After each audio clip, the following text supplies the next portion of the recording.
1월 22일 월요일 신명기 10장 1절에서 22절 말씀을 통해 행복의 조건을 살펴보고자 합니다.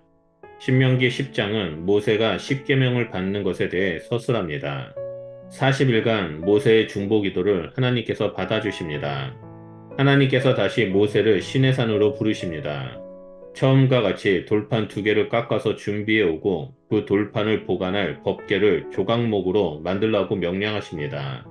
이 나무개는 신명기에서는 언약궤라고 부르는데 구약 전반에서 이것을 법궤, 언약궤, 증거궤, 하나님의 궤, 여호와의 궤 등 다양하게 불려졌습니다.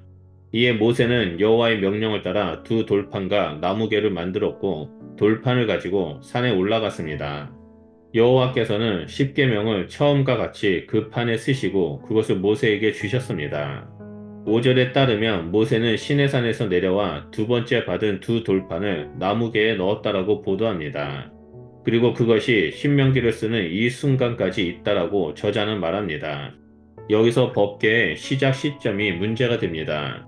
출애굽기에서는 모세가 시내산에서 새로운 2돌판을 들고 내려온 다음에 성막 건설과 법궤를 비롯한 비품 제작을 시작하는 것으로 묘사합니다. 그러나 신명기에서는 조각목 궤를 짜놓고 시내산으로 올라가 십계명 돌판을 새로 받았다라고 증거하고 있습니다. 그리고 내려와서 그 나무궤 안에 언약의 2돌판을 두라고 명령하신 것으로 읽힙니다. 출애굽기와 상이한 시간 순서에 따른 신명기의 설명은 다른 곳에서도 흔하게 발견됩니다. 이는 시간 순서를 중시하지 않은 신명기의 특유의 기법입니다. 출애굽기와 비교해보면 실제 법궤 제작자는 모세가 아니라 하나님의 영이 임한 지혜의 사람 불살렛입니다. 그러나 모세가 성막 건설의 총책임자였기 때문에 하나님께서는 모세에게 법궤를 제작하라 하신 것입니다. 제작 시기도 엄밀히 말하면 출애굽기가 말한 대로 시내산에서 하산한 후에 성막 건설이 시작될 때일 것입니다. 신명기는 이 모든 것을 뭉뚱그려 표현하고 있습니다. 6절에서 9절은 개역 성경은 가로 안에 넣어 번역하지만 히브리 성서에는 그러한 표식이 없습니다. 6절은 아론의 죽음에 대해 보도합니다. 신명기는 아론을 장사한 곳을 모세다라고 언급합니다. 민수기 20장에서는 아론의 장사한 곳이 호르산이라고 말합니다. 출애굽기에 따르면 모세는 여호와 앞에서 이스라엘을 위해 기도했고 하나님의 심판 중재가 응답되었습니다. 하지만 신명기에는 모세가 내려온 후에 아론의 죽음을 보도하는데 이것은 아론에게 진노하사 멸하려 했다는 신명기 9장 20절과 연결됩니다. 신명기는 아론을 대신할 자로 아론의 아들 엘르아사를 지목합니다. 이후 이스라엘은 다시 광야의 여정을 떠납니다. 본문에서 우리는 레위인의 직무를 서술한다라는 것에 주목해야 합니다. 신명기에서는 제사장은 레위 가문 출신으로 나오지만 그럼에도 불구하고 엄밀한 의미에서 제사장과 레위인은 서로 구별이 되었습니다. 레위 지파의 임무는 언약궤를 매는 것, 여호와 앞에 서서 섬기는 것, 여호와의 이름으로 백성을 축복하는 것입니다. 레위인과 그의 형제들에게는 분깃과 기업이 없을 것입니다. 여호와가 레위 지파에게 기업이 될 것이기 때문입니다. 10절과 11절에서는 다시 모세의 연설이 재개됩니다. 모세는 자신의 2번째 금식과 더불어 시내산에 40일간 체류했습니다.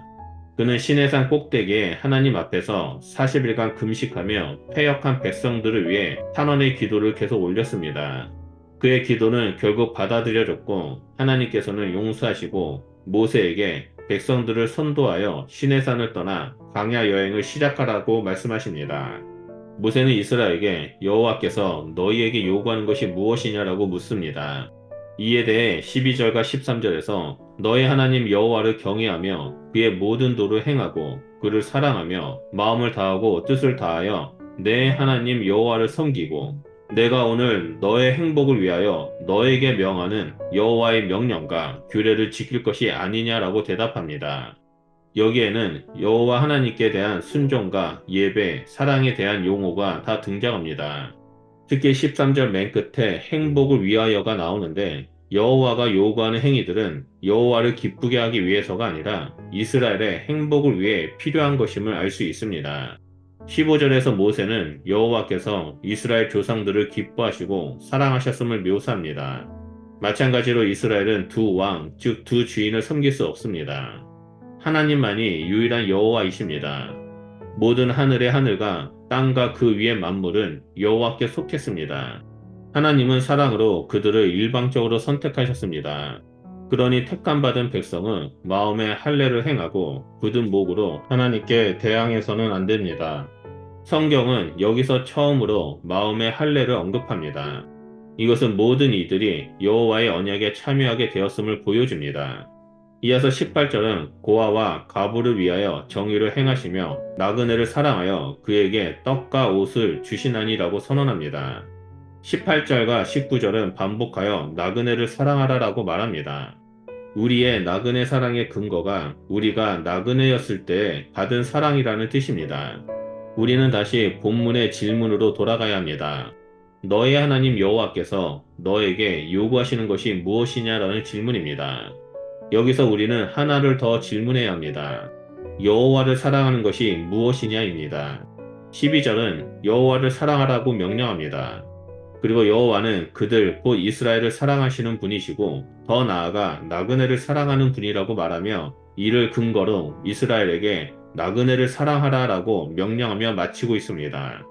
이로써 모세는 율법을 시대적 실천과 연결시킵니다.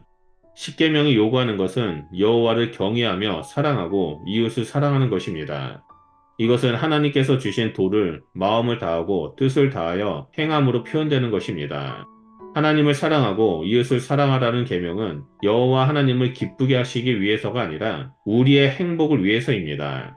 우리는 하나님 말씀에 따라 하나님과 이웃, 특히 사회적 약자인 고아와 과부, 나그네 된 자를 사랑하고 섬기며 살아가야 합니다.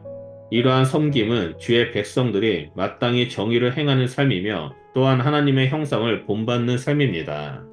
우리는 우리의 행복을 위해 하나님께서 알려주신 도를 마음을 다하고 뜻을 다하여 행할 때 이 땅에서 하나님의 백성으로서 그 복을 누릴 수 있게 됩니다. 그러므로 오늘 하루를 살아갈 때 하나님을 깊이 사랑하고 그 사랑으로 이웃을 섬기며 살아가는 존귀한 주님의 백성이 되시기를 축원드립니다. 기도하겠습니다. 하나님, 우리가 이 땅에서 살아갈 때 하나님을 사랑하고 이웃을 사랑하는 그 세 계명을 지키는 주님의 백성으로서 우리를 불러주셔서 감사드립니다. 우리가 하나님께서 주신 도를 마음을 다하고 뜻을 다하여 행하겠습니다. 그러할 때 우리의 삶 가운데 하나님의 은혜와 사랑이 충만케 하시고 그 은혜 가운데 늘 머물며 표대를 향해 달려나아가는 하나님의 백성이 될 수 있도록 역사하여 주시옵소서. 감사드리며 예수 그리스도 이름으로 기도드립니다. 아멘.